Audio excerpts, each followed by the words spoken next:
Hola. Hola, ¿qué tal? Buenas tardes. Antes que nada, gracias por hacer la entrevista. Y si quieres te explico un poco cómo tengo o cómo he pensado plantear la entrevista. Muy bien. Al principio, pues como la gente no tiene mucha idea de qué es la Falange y tiene ciertos prejuicios, Sí. he estado mirando vuestro programa y he ido cogiendo puntos que la gente no, o sea, la gente no piensa que proponéis esto Ujú. para hablar de ello. Y luego también he cogido temas un poco más de actualidad y del gobierno para hablar de ello. Muy bien. Vale, pues la primera pregunta es, ¿qué es la Falange? Bueno, la Falange es un movimiento político que nace en los años 30 del siglo pasado y que trata de ser pues, un movimiento transversal entre, digamos, que reúne ideas tradicionalmente de la derecha e ideas tradicionalmente de la izquierda, ¿no? Entre las ideas, digamos, que tradicionalmente se consideraban de la derecha, pues estarían valores morales y luego pues, también un aprecio por el sentimiento nacional, por, digamos, en defensa de la patria. Y luego propuestas tradicionalmente de la izquierda como la crítica al capitalismo, la defensa de los trabajadores, de las clases más populares, ¿no? Eso es, digamos, un poco la originalidad del mensaje de Falange, ¿no? Ser un mensaje transversal que no es ni de izquierdas ni de derechas. Entonces, hoy en día la gente os encasilla en la derecha o más bien extrema derecha. Sí. Entonces, lo que vosotros decís es que no sois ni de izquierdas ni de derechas, ¿no? Bueno, nosotros lo hemos dicho así desde la fundación misma de Falange, ¿no? Esa formulación, ni de izquierdas ni de derechas, aparece ya en los fundadores de Falange, ¿no? Y de hecho hay una cosa muy común que es curiosa, que es que en los últimos años, cuando cualquier opción política que ha aparecido nueva en España ha dicho más o menos ese mensaje, ¿no? Que no se consideraban ni en la derecha ni en la izquierda, se les ha comparado con Falange, ¿no? Le pasó, por ejemplo, a Unión, Progreso y Democracia. Le pasó en algún momento a Ciudadanos, ¿no? Que también decía no ser ni de izquierdas ni de derechas. Le ha pasado incluso a Podemos, que en algún momento también pues no se reclamó tan nítidamente de izquierdas, ¿no? Sino que quiso ser transversal, ¿no? Bueno, es una forma casi de reconocer en España que aquellos que no somos ni de izquierda ni de derecha, de alguna manera beben de las fuentes de Falange, ¿no? Porque sería la primera fuerza que originalmente en España mandó ese mensaje. Bien, Falange está en contra del capitalismo, a pesar de que mucha gente piensa que sois capitalistas. Uh -huh. ¿Por qué estáis en contra del capitalismo? Bueno, pues desde el origen de la Falange tuvo un clarísimo mensaje anticapitalista, revolucionario, ¿no? Porque entendemos que el capitalismo es una forma de organización económica que tiende a la injusticia, ¿no? Tiende a que la acumulación de capitales pues termine por beneficiar exclusivamente a unos pocos, que son los poseedores, los propietarios de los medios de producción, y sin embargo, bueno, pues los que alquilan su fuerza de trabajo, que son los asalariados, los trabajadores, no tienen ningún derecho sobre el fruto de su trabajo, ¿no? Y pensamos que eso es injusto y además que crea un tipo de relaciones y una sociedad que tiende a la injusticia, ¿no? Entonces, más allá de que, digamos, tengamos una propuesta económica alternativa desde el punto de vista de la técnica económica, es que incluso consideramos que es una tarea moral el hecho de rechazar el modelo capitalista, ¿no? Porque nosotros basamos toda nuestra ideología en la defensa de la dignidad de las personas y constatamos que el capitalismo ataca la dignidad de las personas, ¿no? Desde el momento, como decía, que los convierte en una suerte de objeto, ¿no? Dentro de una fábrica sin derechos sobre el objeto de la producción. Es decir, los obreros se pasan 8, 10 o 12 horas en sus trabajos, ¿no? De los cuales no son los dueños, y simplemente el capitalista, que es el que aporta el capital, bueno, sin embargo, pues recoge todos los frutos del trabajo. Nosotros pensamos que el capital debe ser recompensado, es decir, el que arriesga su dinero debe tener una recompensa, pero no tener todos los derechos como sucede en el modelo capitalista, ¿no? Bueno, esa es un poco la base de la crítica al capitalismo que hacemos. ¿Y del comunismo, qué es lo que pensáis? Bueno, el comunismo, el fundador de la Falange, en alguna ocasión lo hizo una definición diciendo que era la versión infernal de la búsqueda de un mundo mejor, ¿no? Efectivamente, pues compartiendo esa crítica del capitalismo, pero, digamos, lo primero que tenemos que señalar es que el comunismo termina por ser una especie de capitalismo de Estado, donde se suprime la figura del empresario y se le sustituye por el Estado, pero los medios de producción siguen sin ser de los trabajadores. En ese caso se sustituye a la empresa privada por el Estado, pero los trabajadores no siguen siendo los dueños de la empresa, ¿no? Y luego además el comunismo pues interpreta la historia en un sentido materialista, ¿no? El materialismo histórico, el materialismo dialéctico, pues de alguna manera pretende extraer cualquier concepción espiritual de la vida de los hombres, ¿no? Y eso es lo que nos hace oponernos al comunismo también. Bien. Estáis en contra también de que España esté en la Unión Europea y en la OTAN. Sí. ¿Por qué, o sea, por qué estáis en contra? ¿Pensáis que España se ve perjudicada por estar en la Unión Europea y en la OTAN?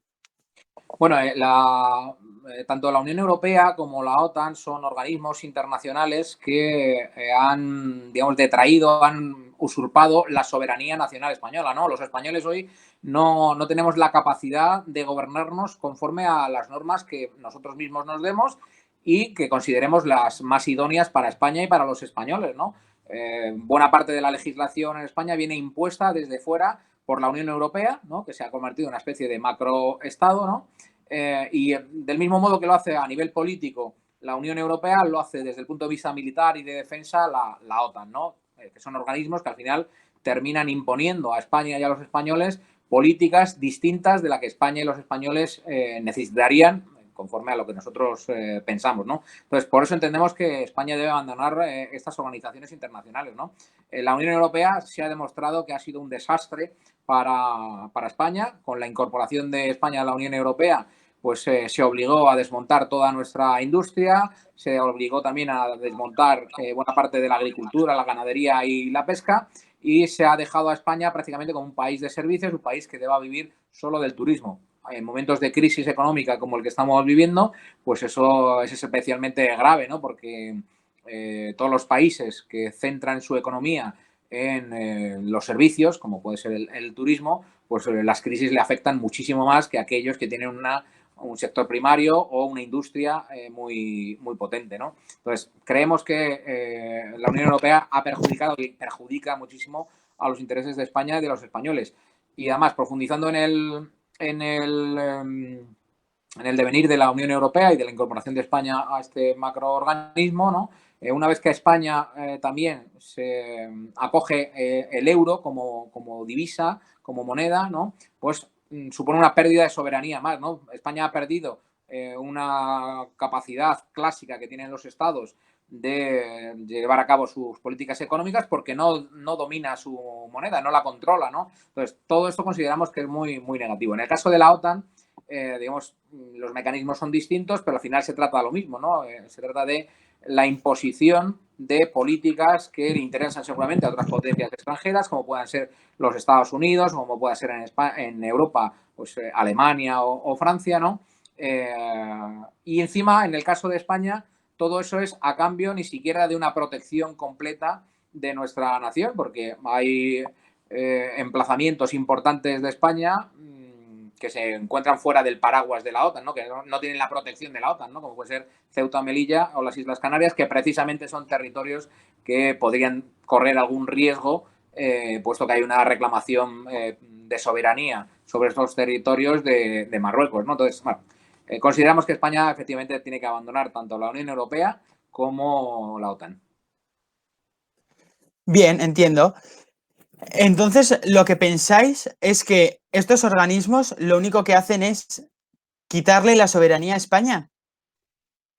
Bueno, hacen eso y además fomentan el capitalismo, ¿no? Son, digamos, de los principales impulsores del capitalismo. Si queremos, por hablarlo en el lenguaje más actual, son de los principales agentes internacionales del nuevo orden mundial, ¿no? Del nuevo configuración económica y política del mundo, ¿no? Entonces, efectivamente, creemos que si España quiere mejorar la situación de sus trabajadores, mejorar la situación económica de las familias españolas, necesita dotarse de los instrumentos que hagan posible que lleve a cabo las políticas que le interesan, ¿no? Y no las que interesan a otros países, ¿no? Entonces, insisto, por eso efectivamente creemos que España debe abandonar estos organismos, ¿no? Porque además son los organismos que llevan a cabo la imposición de las formas de producción y de las formas de relacionarse del capitalismo internacional.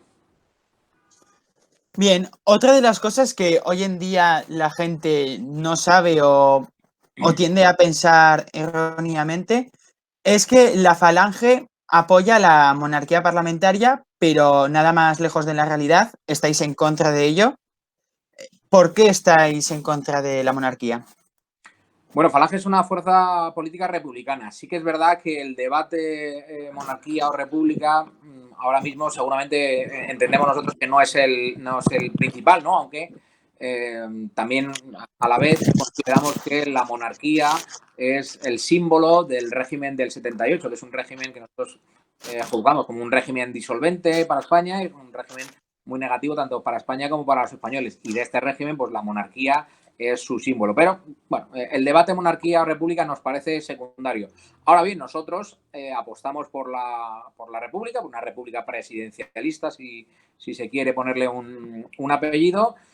Primero porque entendemos que la jefatura del Estado no debe heredarse como quien hereda una finca. Nosotros consideramos que el jefe del Estado debe ser el primer gobernante, digamos, debe ser la cabeza de la nación, debe encabezar el proyecto nacional y eso no puede ser no puede ser hereditario, ¿no? No entendemos que además no se heredan los defectos, pero tampoco se heredan las virtudes, ¿no? Entonces, de un jefe de Estado que hubiera sido magnífico, no tiene por qué seguirse que haya un jefe de Estado, ¿no? Un sucesor que sea también magnífico, ¿no? Entonces, desde luego nosotros apostamos por la República, aunque, insisto, pues seguramente ahora mismo sea un debate secundario. Bien, ¿y estáis a favor de, bueno, la democracia que hay hoy en día en España? Bueno, es que nosotros entendemos que no hay democracia. Efectivamente, nosotros somos muy críticos con el régimen del 78 porque creemos que ha secuestrado la democracia y los partidos políticos la tiene secuestrada. Entendemos que lo que hay en España es una partitocracia, ¿vale? Aparte que para que hubiese una democracia real en España, pues deberían darse otras condiciones, ¿no? Y sabemos que hay una competencia desigual entre los partidos políticos. Hay partidos que tienen todas las facilidades, ¿no? Porque tienen la presencia en los medios de comunicación, tanto públicos como privados, y además tienen la financiación pública multimillonaria. Entonces, no se compite en igualdad de condiciones, ¿no? Esos partidos que gozan de todas las prebendas que les concede el régimen, que tienen además un ejército de liberados a su servicio, con otros partidos minoritarios que no tienen acceso a esas, digamos, a esos bienes materiales o a esas medios de comunicación que le permitan difundir su mensaje, ¿no? Entonces, entendemos que lo que sucede es que no hay democracia no hay democracia en España. Es una democracia imperfecta, una democracia falsa o no hay democracia, como lo queramos decir. Y si Falange estuviera en el gobierno, ¿cómo o qué cambios haríais para acabar con la partitocracia? Bueno, vamos a ver, aquí entiendo que se hablan de dos fases distintas, ¿no? En una fase última, digamos, del proyecto falangista, pues nosotros entendemos que se debe prescindir de los partidos políticos como intermediarios, ¿no? A la hora de la representación política, ¿no? Porque, como te decía antes, yo creo que los partidos se convierten al final en entidades que secuestran la representación, que secuestran la democracia, ¿no? Nosotros apostaríamos por fórmulas, en todo caso, directas de representación, ¿no? Nosotros creemos que hay unos organismos naturales, ¿no? Como son la familia, como son las corporaciones de trabajo, como son los municipios, a través de los cuales se debe encauzar la representación política, ¿no? Y que los partidos políticos no deben, al menos no deben tener el monopolio de la representación política, que es como lo tienen hoy, ¿no? Entonces, ya digo que en el largo plazo, en el proyecto final falangista, se articularía a través de esas entidades naturales la representación. Ahora, a día de hoy, digamos, con una reforma, digamos, para tratar de llegar a ese objetivo final, pero partiendo de una reforma de las estructuras actuales y de las leyes actuales, pues es evidente que hay que hacer una reforma de la ley electoral, ¿no? Y hay que hacer una reforma también de la ley de financiación de los partidos políticos, ¿no? Digamos, para que todos los partidos puedan competir en pie de igualdad, ¿no? Y no como sucede ahora, que como decía antes, pues es una competencia completamente desigual. Bien, hablando ahora un poco más de España o de la situación actual de España, hoy en día España está dividida en autonomías y que tienen muchísimas competencias transferidas, entre ellas educación o sanidad, que ello lleva también que en diferentes comunidades autónomas adoctrinen a los estudiantes. ¿Qué pensáis sobre el modelo autonómico? Y si pudierais cambiarlo, ¿qué haríais? Bueno, nosotros somos muy críticos con el modelo autonómico. Pensamos que ha fomentado los separatismos, ¿no? El problema separatista en España en los años 70 era muy minoritario. Las fuerzas, digamos, que apostaban por la secesión eran muy minoritarias. Y 40 años más tarde, en algunas de las comunidades autónomas ya son prácticamente el 50% o incluso más. Se ha visto en las últimas elecciones en Cataluña, ¿no? Donde las fuerzas independentistas sumaron más del 50% de los votos. Eso se explica porque durante estos últimos 40 años los separatistas, gracias al modelo autonómico, han gozado a través de esas competencias de la capacidad de influir en las jóvenes generaciones, como decías, pues a través de la educación. Además, también a través de los medios de comunicación públicos que se han convertido en estas últimas décadas en agentes del independentismo, si sucede, así es nuestra interpretación de lo que sucede en Cataluña, pero también en el País Vasco e incipientemente también en algunas otras comunidades, ¿no? Entonces, creemos que eso hay que atajarlo, ¿no? Y nosotros lo que queremos del modelo autonómico es liquidarlo. Creemos que además no ha solucionado lo que decía que venía a solucionar, ¿no? Que era tener una relación más directa entre la administración y los ciudadanos, ¿no? Creemos que se han creado una especie de 17 mini-estados, 17 centralismos, que además han multiplicado el gasto hasta el infinito porque hay muchísimas competencias que están duplicadas, ¿no? Y es, aparte de políticamente insostenible, también es económicamente insostenible y además es un modelo que genera desigualdades. Los españoles de hoy somos más desiguales que lo eran hace 40 años, ¿no? Las desigualdades han ido creciendo y es más que evidente que no es lo mismo vivir en una comunidad autónoma que en otra, porque en unas comunidades tienes mejor sanidad que en otras, en unas tienes mejor educación que en otras, en unas pagas más impuestos que en otras, ¿no? Bueno, entonces, todo esto hace que nosotros seamos muy contrarios al modelo autonómico y que propongamos directamente pues, la liquidación del modelo autonómico. Entonces, ¿proponéis un Estado centralista? Bueno, no, yo no lo definiría así, ¿no? Nosotros creemos efectivamente que la soberanía nacional es una y que seguramente con un parlamento pues haya más que suficiente, ¿no? Ahora actualmente tiene 2 parlamentos nacionales, porque son el Congreso y el Senado, 17 parlamentos autonómicos y además hay un montón de ayuntamientos que funcionan prácticamente como auténticos parlamentos también, porque son muy grandes, los de las grandes ciudades, ¿no? Entonces, eso hace un gasto insostenible, ¿no? Gasto que deja de destinarse a políticas de dependencia, que deja de destinarse a sanidad, que deja de destinarse a educación, ¿no? Entonces, nosotros no defendemos el centralismo, sino que defendemos una descentralización administrativa, pero no política, ¿no? Nosotros creemos que la soberanía es una y que, por lo tanto, todo el poder político debe estar concentrado, pero no así la administración, ¿no? Que somos muy favorables a la descentralización administrativa. Y además creemos que España tiene pendiente una descentralización de verdad hacia los municipios, que como decía antes, nosotros los consideramos como unas entidades naturales, ¿no? Donde la gente se ve representada, ¿no? Y que deben recibir algunas de las competencias que hoy tienen las comunidades autónomas y otras de esas competencias que tienen las comunidades autónomas deberán ser devueltas al Estado, ¿no? Entonces, yo creo que eso no se puede definir como un modelo centralista, ¿no? Porque, insisto, somos partidarios de la descentralización administrativa. Aparte que el centralismo, de alguna manera, vendría a apuntar a que somos contrarios, por ejemplo, a la diversidad o a la pluralidad cultural española y nada más lejos de la realidad. Nosotros consideramos, por ejemplo, que las lenguas regionales son parte de la riqueza cultural española y hay que conservarla, ¿no? Entonces, ya digo, no, nosotros no nos definimos tampoco como centralistas. Bien, hoy en día España tiene un paro del 16% y un desempleo joven de alrededor del 47%, por ahí.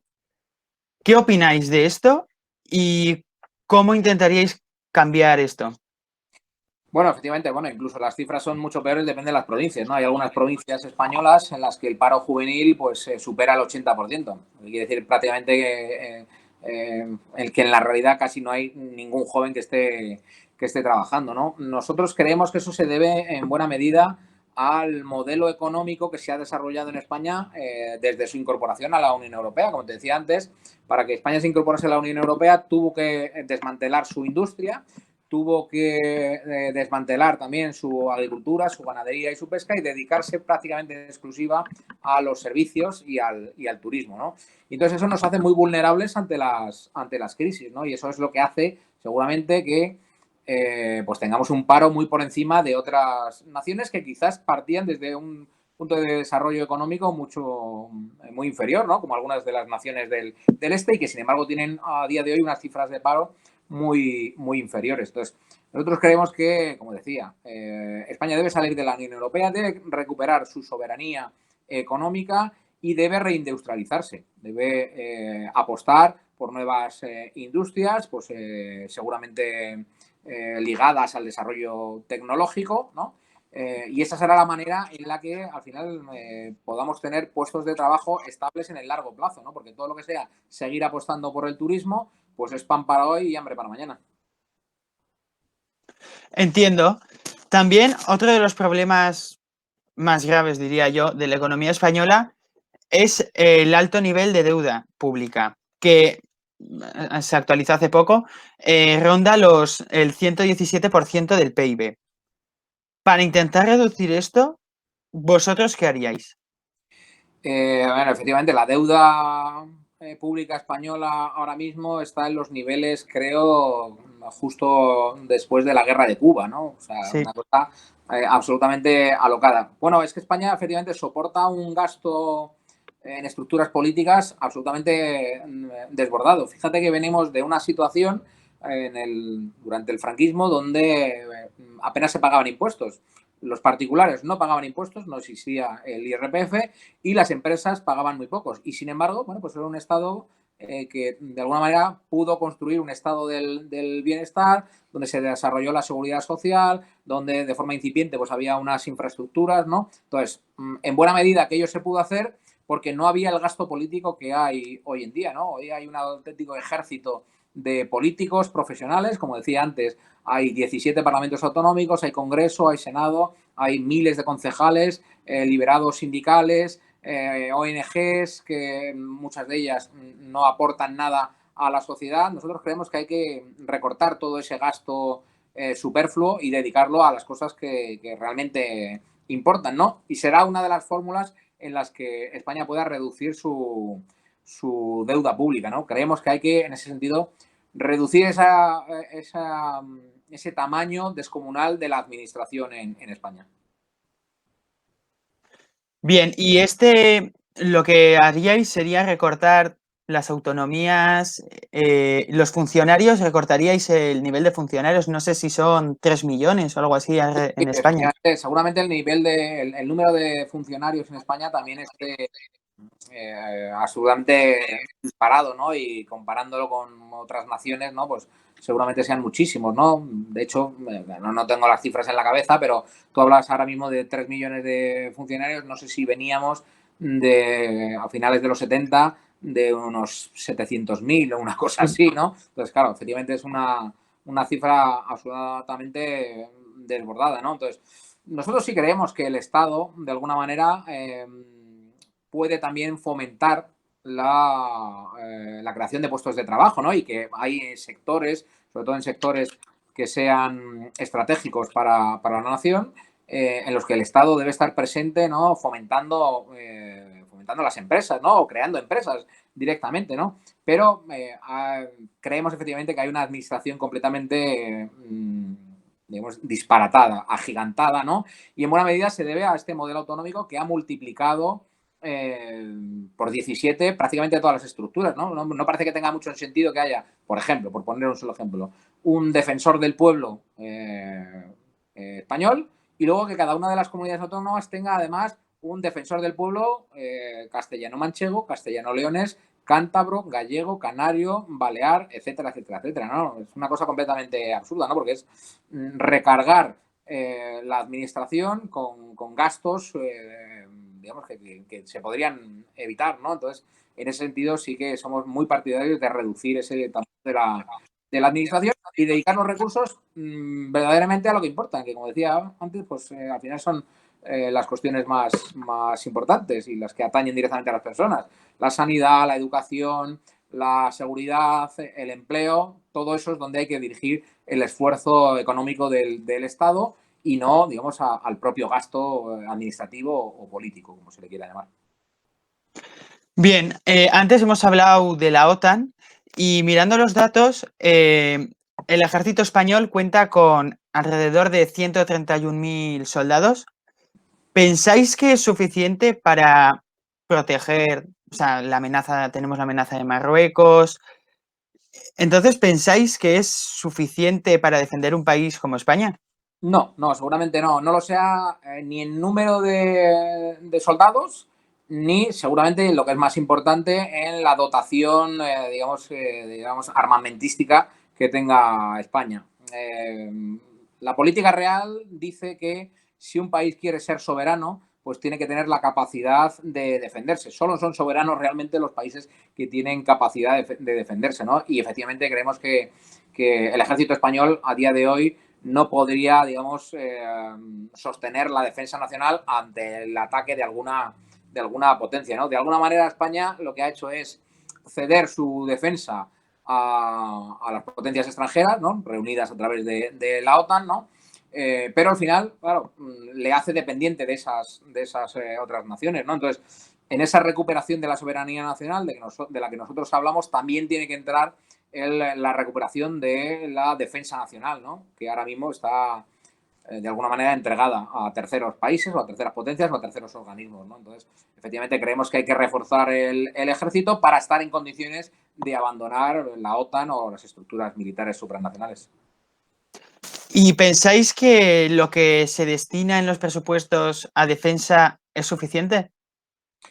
Desde luego, para el proyecto que nosotros tenemos de hacer un ejército que esté lo suficientemente dotado tanto de personal como de material para asegurar la defensa nacional, no. Seguramente pues haya que destinarle más dinero a la defensa. Lo que pasa que al final yo creo que es un debate falso lo de decir, bueno, hay que apostar o por darle dinero al ejército o por dar dinero a la sanidad o por fomentar el trabajo. No, bueno, es que al final, si un país quiere poder fomentar todo, digamos, lo que tenga que ver con el bienestar de sus ciudadanos, repito, pues sanidad, educación, seguridad, etcétera, etcétera, tiene que tener la capacidad de hacerlo, tiene que ser soberano. Y para ser soberano te hace falta tener un ejército potente. Entonces, al final, para tener una sanidad adecuada, para tener el modelo económico que entendamos que es el mejor para los españoles, vamos a necesitar una inversión importante en defensa, ¿no?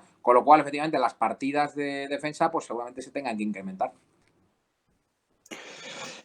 Bien, hablando de la sanidad, que se ha visto muy perjudicada o se han mostrado sus carencias a lo largo de la pandemia, ¿qué opináis del estado actual de la sanidad española? Bueno, vamos a ver, yo creo que en la sanidad española hay muy buenos profesionales.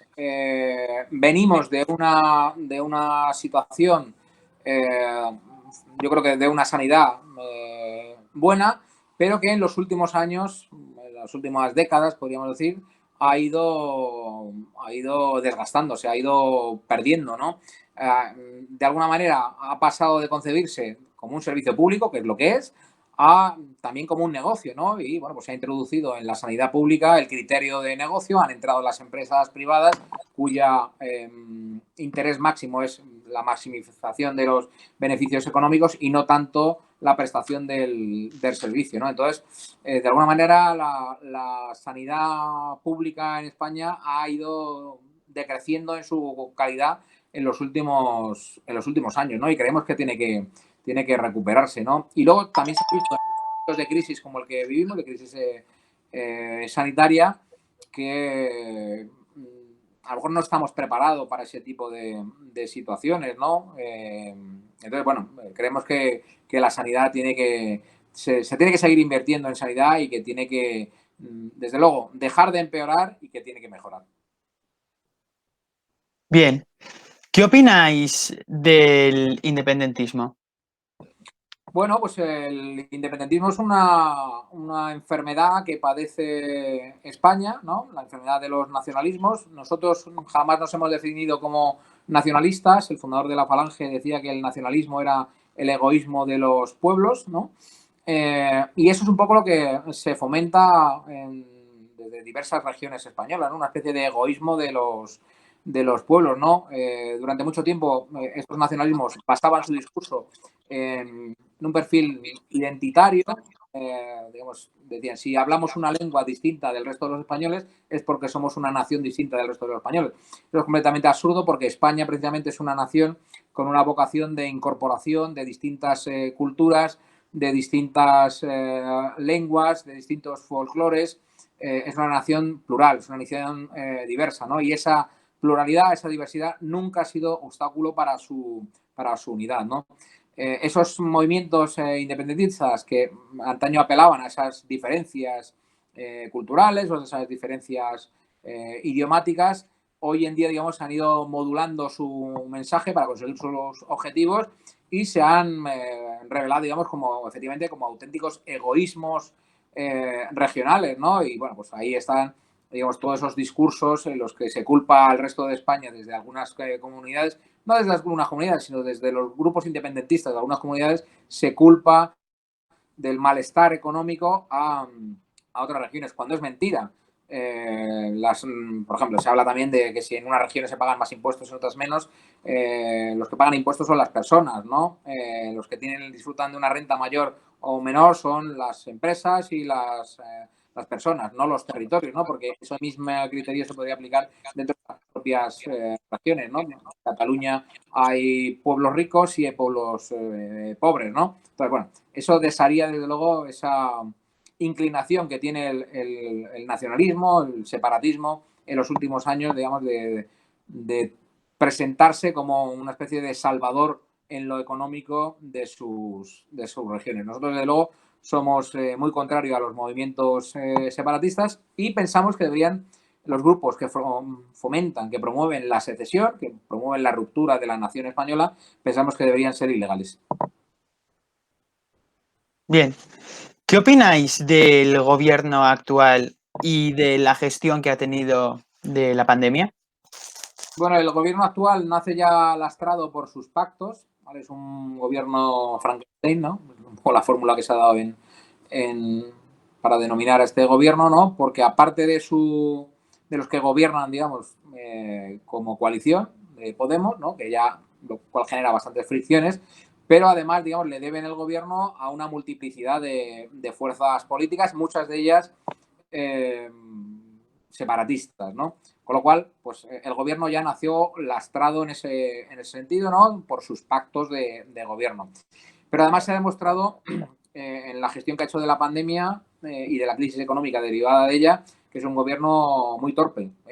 Claro, baste pensar que España es de los países donde peor incidencia el coronavirus, mayor porcentaje de muertos, mayor porcentaje de infectados, y también donde las perspectivas económicas son de las peores de la OCDE. Entonces, eso no puede ser casualidad, sino que se debe a las malas políticas del gobierno. En algunos países se ha apostado o bien por mantener la salud o bien por mantener la economía. España no ha apostado por ninguna de las dos cosas y entonces ni hemos salvado vidas, sino que tenemos muchos miles de muertos y tampoco hemos salvado la economía. Con lo cual, desde ese punto de vista, la gestión, a nuestro juicio, es un desastre por completo. ¿Y pensáis que esta gestión debería de tener, de alguna forma, consecuencias penales? Bueno, pues es muy posible, ¿no? Porque, por ejemplo, el gobierno, los miembros del gobierno, los ministros, aseguran que fue imposible prever la situación, ¿no? Sin embargo, vemos como en el mes de febrero del año pasado, el ministro de Sanidad, el señor Illa, acudía en Bruselas a una reunión con todos los ministros de Sanidad, donde unos técnicos de la Organización Mundial de la Salud eh, advertían de lo que estaba sucediendo en China, advertían de que el virus que se había liberado en China, pues tarde o temprano iba a llegar a los países de Europa y que estos deberían proteger a sus sanitarios, ¿no? Con equipos de protección y deberían hacerse con respiradores, ¿no? Entonces se lo dijeron así de claro en el mes de febrero, a principios del mes de febrero, al ministro Illa. Dejó sin hacer absolutamente nada, dejó pasar un mes y al mes efectivamente pues el coronavirus estalló con toda su crudeza en España y ya no tuvieron ni la habilidad ni la capacidad para reaccionar, toda vez además que las competencias en sanidad estaban trasladadas a las comunidades autónomas. De hecho, las primeras semanas de afrontar la crisis, pese a que se había centralizado la gestión, se la tuvieron que pasar consultando a las distintas autonomías cuántas camas disponibles tenían, cuánto personal tenían, porque el Ministerio de Sanidad es un ministerio florero que no sirve absolutamente para nada, ¿no? Entonces, es muy posible que en un estado sano los responsables de esta malísima praxis que ha provocado la muerte de miles de personas, pues deberían ser procesados, ¿no? Por ejemplo, respecto de algunos aspectos muy concretos, ¿no? De la gestión que se ha hecho de la pandemia en los centros de mayores, ¿no? En las residencias de mayores. Alguien dio en las distintas comunidades autónomas la orden, las instrucciones de no dejar salir a los ancianos y muchos de ellos han muerto prácticamente rasgando con sus uñas las puertas, pidiendo a gritos socorro y que les dejasen salir, ¿no? Bueno, ha sido una gestión completamente inhumana, ¿no? Y creo que alguien debería responder ante los tribunales de justicia por aquellas muertes. Hablando de consecuencias penales, ¿pensáis que hoy en día en España hay una verdadera independencia judicial?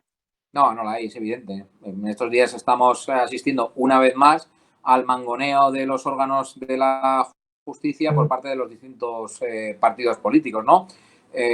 Aparte, digamos, del reparto que se hace de la influencia política a través del Consejo General del Poder Judicial, luego hay un órgano que no es un órgano estrictamente judicial, pero que de hecho finalmente se ha erigido en tal, que es el Tribunal Constitucional, donde de nuevo pues se repiten, digamos, todas las repartos de las influencias de los partidos políticos. Entonces, es muy evidente que en España la justicia está, digamos, dominada por los partidos políticos.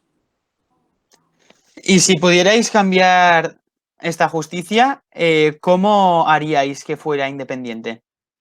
Bueno, pues hay que los órganos judiciales, por ejemplo, el órgano de gobierno de los jueces, el Consejo General del Poder Judicial, no puede ser elegido por el Ejecutivo ni por el Legislativo, porque eso es lo que da al pasteleo entre los partidos políticos. El órgano de gobierno de los jueces tiene que ser elegido, digamos, en el ámbito profesional de la judicatura por los propios jueces, porque de lo contrario, pues va a seguir el mangoneo de los políticos. Esa, desde luego, sería una de las fórmulas principales para evitar la politización de la justicia. Es verdad que hay muchos jueces que son independientes, ¿no? Y que sostienen esa independencia judicial en sus juzgados, ¿no?